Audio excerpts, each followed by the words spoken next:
অনুরোধ করে যুবক, প্লিজ যুবক, হৃদয়টাকে মেরে ফেলিও না। তুমি দেখো না, তোমার বয়স 22, 10 বছর বয়সে মা বলেছে স্কুলে যা, মাদ্রাসা যা, মানুষ হবি, ভবিষ্যৎ ভালো হবে। তুমি শোনোনি, ক্রিকেট, ফুটবল, সিনেমা, নাটক, কোথায় বিয়ে, কোথায় গায়ে হলুদ, গান বাজনা বাজিয়ে তোমার জীবন কাটাই দিছো। যুবক দেখো, 22 বছর বয়সে তুমি মূর্খ। তোমার পাশের বন্ধু পাইলট স্কুলে পড়ে, হ্যাঁ 10টা টিউশনই পড়ায়, 30,000 টাকাও কামায়। হ্যাঁ, তুমি যাকে বিয়ের প্রস্তাব দিচ্ছ কেউ রাজি নাই, ওর জন্য 5টা ঘর আসে, ওর মা বলছে এখনো ছোট, আরো পড়াশোনা করুক, আর তুমি বিয়ের জন্য হন্য হয়ে খুঁজতেছো। কোনো রিক্সাওয়ালা তোমাকে মেয়ে দিতে রাজি? তুমি দেখো 10 বছর 15 বছর বয়সে যদি মায়ের ওই কথা মেনে নিতা, তাহলে তুমি আজকে উপকৃত থাকতা। আমি জামশেদ মজুমদার 27 বছর বয়সে এসে তোমাকে বলছি তুমি গান বাজনা ছেড়ে দাও। ইনশাআল্লাহ 60 বছর পরে মারা গেলে, 30 বছর পরে মারা গেলে, 70 বছর পরে মারা গেলে ওই উপকৃত হবা। আর তা না হলে এই গান বাজনার সাথে তুমি তোমাকে ধ্বংস করে দিচ্ছ। যেদিন নিঃশ্বাস বন্ধ হয়ে যাবে সেদিন হলেও বুঝবা, বুঝতে তোমাকে হবেই। জমিনের উপরে বোঝো অথবা জমিনের নিচে বোঝো, বুঝতে তুমি হবে। শোনো, আল্লাহ কোনো কিছু বলেছে আর তুমি বুঝবা না, আহা হা, পার পাওয়া যাবে না। তবে তোমাকে বলি, যা করেছো করেছো, যা গান বাজনা শুনেছো শুনেছো, এবার আল্লাহকে ভয় করে সব ছেড়ে ইস্তেগফার করো, বলো আল্লাহ আমাকে ক্ষমা করেন, আমার এই 2 কানে গলিত সীসা ঢালিয়েন না ইয়া আল্লাহ। ছিলাম কিন্তু আমি উপলব্ধি করতে পারিনি, ইয়া আল্লাহ আজকে আমি উপলব্ধি করছি। আল্লাহ আমি আর কখনো বাদ্যযন্ত্র দিয়ে নিজেকে আনন্দিত করব না। এই হারাম যা আপনাকে রাগান্বিত করে, আমি আর কোনোদিন এই হারাম দিয়ে নিজেকে আনন্দিত করব না। আমি অনুরোধ করব, চিটাগং শহরে থাকি, বেশি দিন হয় না, তবে কারো বিয়ে হলে আর 2 দিনও ঘুম হয় না, এত পরিমাণ গান বাজনা বাজায়, আল্লাহি হৃদয় ভেঙে যায়। আল্লাহর কসম, কি দিয়ে বুঝে আপনাকে? মন চায় মারামারি করি, মন চায় গালাগালি করি, মন চায় ঝগড়া করি, মন চায় ওর বিয়ে ভেঙে দেই, মন চায় নিজে পুলিশের ওসি হয়ে ওদের সবগুলো বন্ধ করি, মন চায় রাজনৈতিক নেতা হয়ে লাঠিছোটা নিয়ে এদেরকে পেটানো শুরু করি, মন চায় আল্লাহর থেকে অনুমতি আসুক, ওহি বন্ধ হয়ে গেছে, মন চায় আল্লাহ তুমি ওহি পাঠাও, একটাকে গলায় পাড়া দেই কতক্ষণ। মন চায় নিজেকে যদি অনেক জ্ঞানী, অনেক কিছু হতাম, কোথাও গিয়ে যদি বলতাম গান বন্ধ করো, যদি বন্ধ করে দিত, যদি এমন কিছু হতাম, কত কিছু যে মন চায়। তোমার বিবাহ তুমি রামশ্যাম যদুমধুর মতো করে ফেলেছো। যুবক, তুমি কেন কবুল পড়ে বিয়ে পড়ো? আমার তো বুঝে আসে না। বাবা, আপনি কেন আপনার ছেলেকে কবুল পড়িয়ে বিয়ে দিচ্ছেন? আমার বুঝে আসে না। ভাই, আপনি কেন আপনার মেয়েকে কবুল পড়িয়ে বিয়ে দিচ্ছেন? আমার বুঝে আসে না। আপনার মেয়ে হলুদ কাপড় পরে, মাথার মধ্যে খোপা দেয়, 3 জনে এসে দুধ খাওয়ায়, 4 জনে কোলে নিয়ে নেয়, 6 জনে গান বাজায়, 10 জনে এসে হলুদ মাখে, শুধু বুঝি মৌলবি দিয়ে কবুল পড়ালে বুঝি মুসলিমের বিয়ে হয়? শুনুন, আপনার নবী মুহাম্মদুর রাসূলুল্লাহ সাল্লাল্লাহু আলাইহি ওয়াসাল্লাম কবুলের পদ্ধতি দিয়ে গেছেন, তাই কবুল পড়ায় মুসলমানের বিয়ে মনে করেন না। কিন্তু বাকি যেগুলো করেন এগুলো কার পদ্ধতি? কার? মিথ্যা কথা বলবেন না। হুজুর ডেকে খুতবা পড়ে কবুল পড়ে বিয়ে কার পদ্ধতি? আল্লাহ নবীর। এই গান কার পদ্ধতি? কেন করতেছেন? ওটা তো আপনার বিয়ের অংশ। বিয়ে না হলে তো বাজাতেন না। বিয়েকে কেন্দ্র করে যেমন কবুল বলছেন, বিয়েকে কেন্দ্র করে তো গানটা বাজাচ্ছেন। কয়জন নবীর উম্মত আপনি? আপনার নবীর নাম কি? আই এম আস্কিং ইউ, আপনার নবীর নাম কি? আমার নবীর নাম মুহাম্মদ রাসূলুল্লাহ সাল্লাল্লাহু আলাইহি ওয়াসাল্লাম। Who is the messenger of Allah for you? আপনার জন্য আল্লাহর নবী কে? কোন নবীর সুন্নাত পালন করলেন গান বাজিয়ে? আপনার জন্য আমার বিল্ডিংটা ভেঙে পড়বে, বলে রাখি ছাড়বো না। আল্লাহ তুমি আমার ভাইদেরকে হিদায়াত দাও ইয়া আল্লাহ, ছাড়বো না। এই যে ভূমিকম্প হলো আপনার গান বাজনা বাজানোর কারণে। মুহাম্মদ সাল্লাল্লাহু আলাইহি ওয়াসাল্লাম কি মিথ্যা কথা বলে? কারা কারা হাত তুলেন তো যে মুহাম্মদ সাল্লাল্লাহু আলাইহি ওয়াসাল্লাম জানে না, মুহাম্মদ সাল্লাল্লাহু আলাইহি ওয়াসাল্লাম জানে না, এরকম কারা কারা স্বীকার করে? আল্লাহ নবী বলেছে, যখন বাদ্যযন্ত্র বেড়ে যাবে, গায়িকারা সম্মুখে এসে নাচবে, তুমি অপেক্ষা করো, পাহাড়গুলো কেঁপে উঠবে, পৃথিবীটা নড়ে উঠবে। জালজালা ইযা জুলজিলাতিল আরদু জিলজালাহা, যখন পৃথিবী প্রবল কম্পনে প্রকম্পিত হবে, ওয়া খরাজাতিল আরদু আসকালাহা, যখন এই মাটি তার ভিতরে যা আছে একদম লাথি মেরে বের করে দেবে, লাশ হোক আর যাই হোক, মাটি বলবে যে বের হও, বের হও আমার থেকে, বের হও, আমি তোর আর কাউকে রাখবো না।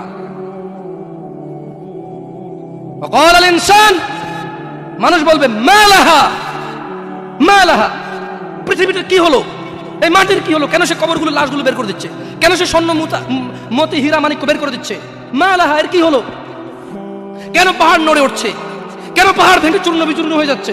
মানুষ বলবে মালাহা, পৃথিবীর কি হলো? বিআন্না রাব্বাকা আওহালাহা, পৃথিবী এটা করবে, বিআন্না রাব্বাক, কারণ তোমার প্রতিপালক আওহালাহা পৃথিবীকে আদেশ করেছে।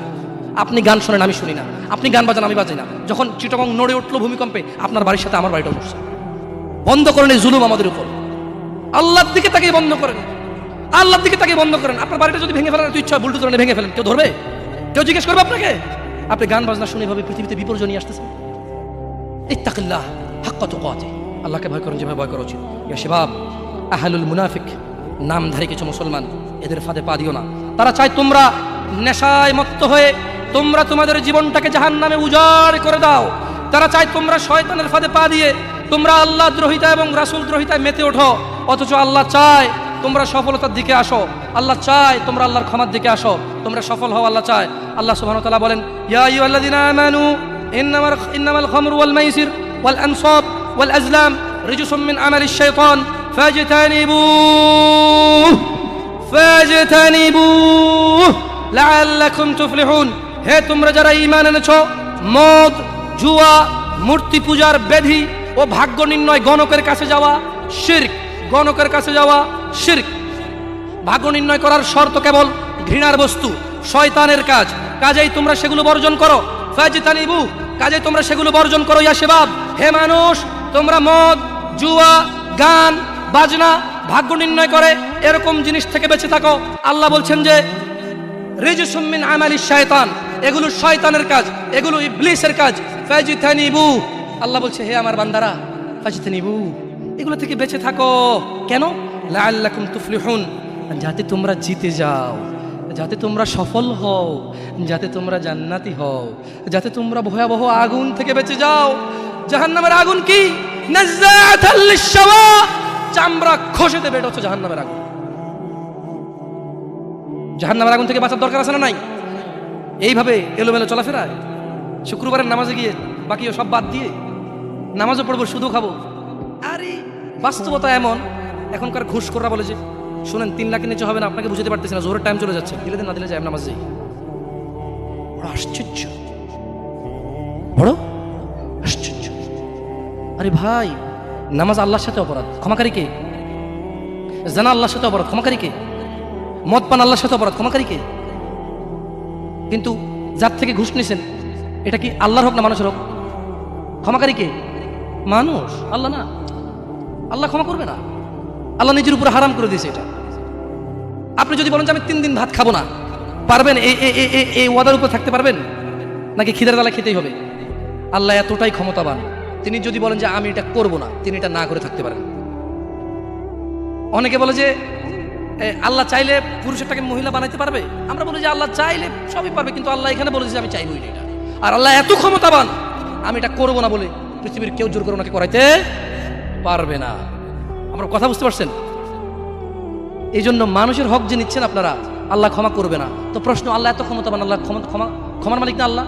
আল্লাহ এই ক্ষমতাটা তার বান্দাকে ভালোবেসে দিয়ে দিছে। হ্যাঁ বান্দা নে, তোকে দিয়ে দিলাম ইখতিয়ার, আমি আল্লাহ মিথ্যা কথা বলি না। তোর হক যে খাবে, তুই মাফ করলে সে মাফ পাবে, আমি মাফ করবো না। আমি দাখিলি দিব না জায়গায়, কি করবে না? আমি না কি গলাবো না। লা ইলাহা ইল্লাল্লাহ, সুবহানাহু, তিনি পবিত্র। তো তারা চায় তোমরা মদ, জুয়া, নেশায় ব্যতিব্যস্ত হয়ে থাকো। নামধারী মুসলিমরা চায়, মুনাফিকরা চায় এটা। কাফেরদের দোষ দিয়ে লাভ নাই, 90% মুসলমান দেশ, আপনারাই তো বলেন। তা কাফের কি করে? এখানে মদের আড্ডার মালিক মুসলমান, এখানে গানের আড্ডার মালিক মুসলমান, এখানে ডিস কেবলের মালিক মুসলমান, এখানে মানুষ মারে মুসলমানের কথা, এখানে মানুষ বাঁচায় মুসলমানের কথা, এখানে দুজনে যায় উঠা নিয়ে চলে আসে কাউকে মুসলমানের কথায়, মুসলমানের বাড়ির নিচে মসজিদ, মুসলমানের দোকানের উপরে মসজিদ, মুসলমানের ঘরের পাশে মসজিদ, মুসলমান নামাজ আসে না, কাফের দোষ দিবেন কিভাবে আপনি? সবই তো মুসলমান। তো এরা কি মুসলমান না মুনাফিক? এরা মিথ্যাবাদী। কি আপনার মনে কষ্ট নিচ্ছেন যে আমাদেরকে গালি দিয়ে গেল? ওয়াল্লাহি ওয়াল্লাহি ভুল বুঝিয়েন না। আমি এই কথাগুলো বলে বোঝাতে চাচ্ছি, আপনি যে নামাজ পড়েন না, এটা ছাড়া বিকল্প নাই। আমি বলি না যে আপনি খারাপ জাহান্নামে চলে যাবেন, না। আপনার মালিক কে? তিনি যদি আপনাকে জান্নাত দেয় ক্ষমা করে, কেউ ঠেকাইতে পারবে? কিন্তু মনে রাখবেন, তিনি মিথ্যা কথা বলেন না। তিনি বলে দিয়েছে তিনি কাদেরকে জান্নাত দেবে। উনি পৃথিবী পরিচালনা করেন একটা নিয়ম শৃঙ্খলায়। কিভাবে? একটা নিয়ম শৃঙ্খলায়। বুঝে আসছে না, আসে নাই? যাই হোক, ইবনে আব্বাস রাদিয়াল্লাহু আনহুমার বর্ণনায় রাসূল সাল্লাল্লাহু আলাইহি সাল্লাম বলেন, আল্লাহ তাআলা মদ, জুয়া, তবলা, সারেঙ্গি হারাম করেছেন। তিনি আরও বলেন, নেশাগ্রস্ত করে এমন প্রত্যেক বস্তু হারাম। মুসনাদে আহমদ ও আবু দাউদ এসেছে।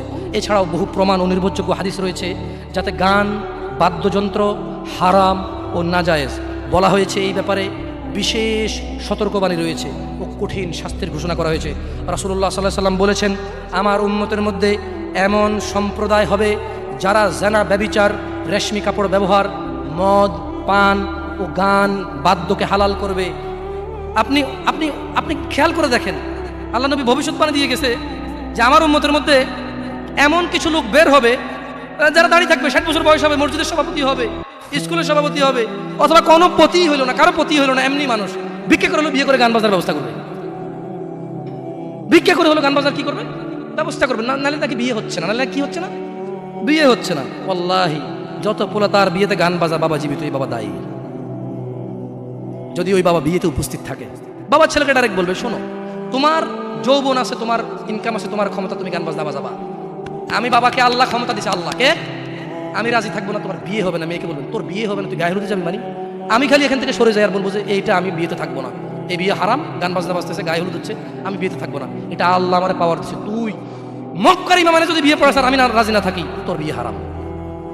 বুঝাচ্ছে না, আসে নাই? পোলাই যদি মাইয়ে যদি নিজের পাওয়ার ইস্তেমাল করে, আপনিও নিজের পাওয়ার ইস্তেমাল করেন। বলেন যে কি পাওয়ার দেখাস না আমার সাথে, আমি তোর বাপ, কি পাওয়ার দেখাস তুই?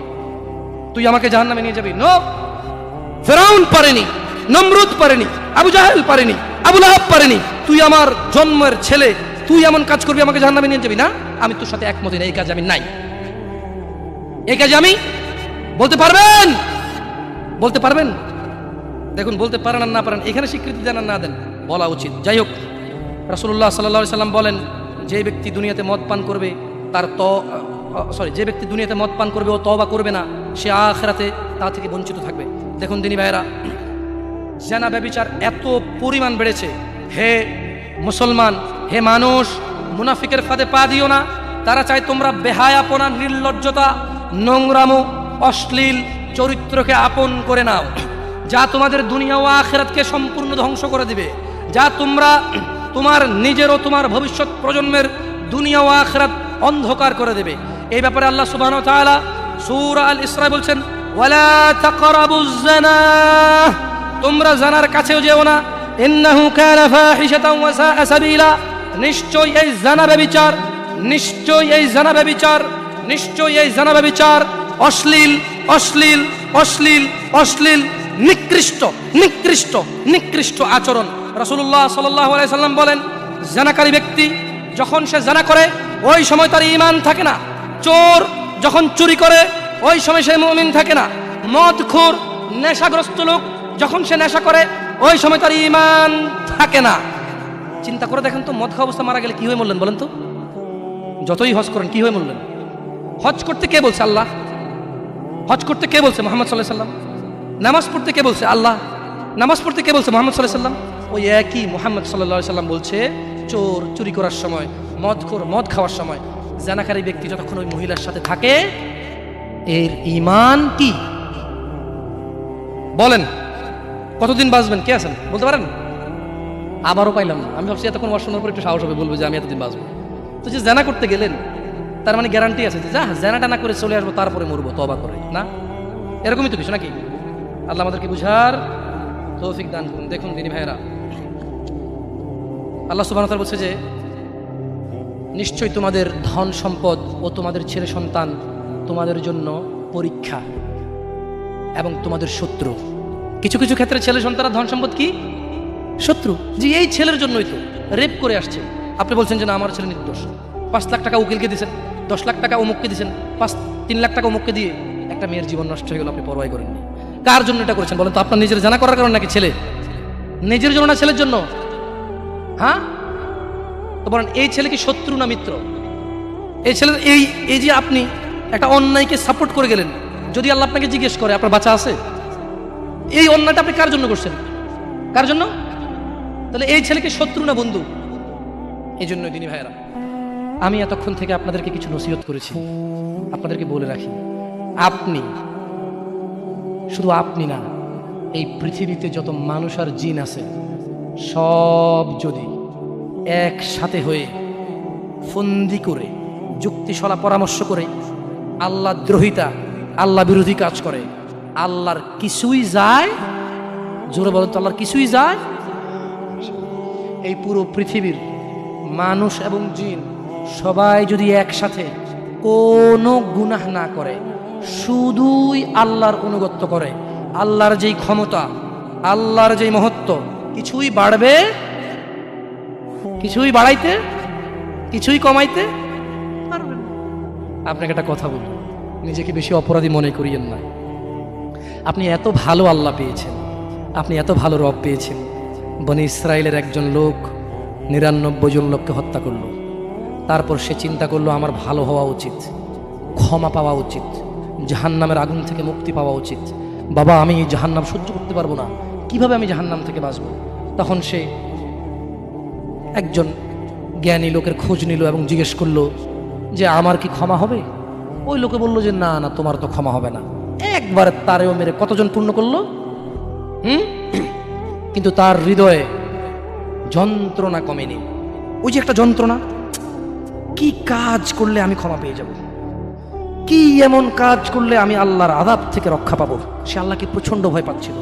এট দ্য সেম টাইম সে সিদ্ধান্ত নিয়েছিল যে সে আর হত্যাই করবে না, সে ভালো হয়ে যাবে, অন্যায় করবে না, সে অন্যায় করবে না। কিন্তু তার ভালো হওয়ার জন্য একটা গ্যারান্টি লাগবে যে কে আছে এমন যে আমাকে বলবে কি করলে আমাকে আল্লাহ ক্ষমা করে দেবে। ওই লোকটা যখন মারা যায় আল্লাহ তাকে জান্নাত দিয়েছে। কেন? সে ভালো হওয়ার ইচ্ছা পোষণ করেছে। আপনিও ভালো হওয়ার ইচ্ছা পোষণ করেন, করবেন তো ইনশাআল্লাহ। আর ভালো কখন হতে হবে? কালকে? কালকে কখন থেকে ভালো হতে হবে? না বিয়ের পরে। ভালো কখন থেকে হতে হবে? না চাকরির পরে। ভালো কখন থেকে হতে হবে? একটু দাঁড়িয়ে পাকার পরে, নাকি এখন থেকে? একটু নিজেকে প্রশ্ন করিয়েন। যখন বলবেন কালকে থেকে ভালো হয়ে যাব, মহা অন্যায় কথা।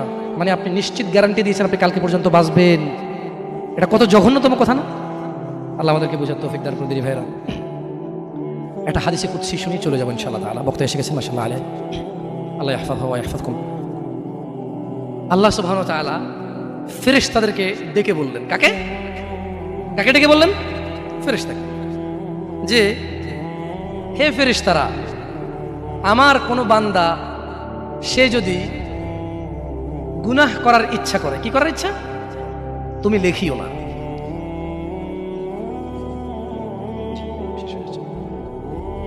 তাহলে ফেরেশতাদেরকে আল্লাহ কি বললেন? আমার কোনো বান্দা গুনাহ করার ইচ্ছা করলে তোমরা তা লেখিও না, যতক্ষণ পর্যন্ত সে না করে। যখন সে এই অপরাধ করে ফেলে তোমরা লেখিও, বাড়তি লেখিও না, যতটুকু করেছে অতটুকুই লিখবা। কিন্তু জানেন আল্লাহ আপনাকে কত ভালোবাসে? এই সেম আল্লাহ ফেরেশতাদেরকে বললেন, শোনো, আমার কোনো বান্দা যদি কোনো ভালো কিছু করার নিয়ত করে সঙ্গে সঙ্গে নেকি লিখে ফেলো। সুবহান। আমার কোনো বান্দা যদি ভালো কিছু করার নিয়ত করে সঙ্গে সঙ্গে লিখে ফেলো। সে এই কাজটা করা পর্যন্ত অপেক্ষা করার দরকার? সে নিয়ত করছে এটা করবে, মাদ্রাসা দান করবে, মাহফিলে দান করবে, মসজিদে দান করবে, সিগারেট ছেড়ে দেবে, এখন থেকে ছেড়ে দিছে, প্রতিজ্ঞা নিছে, এখন থেকে মদ খাওয়া ছেড়ে দিছে, এই এখন এই মাহফিলে প্রতিজ্ঞা নিছে, ইনশাআল্লাহ তাআলা ফজরে আমার যা হয় হয়, মসজিদ আমার চেহারা দেখবে, আমি মসজিদের চেহারা দেখব। আল্লাহ বলছে যে ফেরেশতা লিখে ফেল, লিখে ফেল। এখন কিন্তু ফজর হয়নি, তো এই লোকটা এরকম প্রতিজ্ঞা করে যদি সে মসজিদে ফজরে উপস্থিত হয়ে যায়, যদি সে মদের বোতল আসলো কিন্তু খেলো না, জুলুম করার সুযোগ আসলো কিন্তু করলো না, সে এবার এই ভালো কাজটা বলে করেও ফেলছে, রাইট? আল্লাহ বলেন যে ফেরেশতা বাড়ায় লেখ, 10 থেকে 700 গুণ বাড়িয়ে দে। ইয়া আল্লাহ, ইয়া আল্লাহ, আমরা তো এতটা অপদার্থ হয়ে গেছি, এতটা নিমুখারাম নাফরমান হয়ে গেছি, ভালো কিছু করার নিয়ত করি না। কোনো হুজুর আসা ঠিক কিনা, সবাই ঠিক, তারপর শেষ, সব শেষ। না, আমাকে ঠিক বলতে হবে না, এখানে সবাইকে শুনে ঠিক বলতে হবে না, আপনি ঠিক হয়ে যান। আল্লাহ আমাদেরকে বোঝার তৌফিক দান করুন।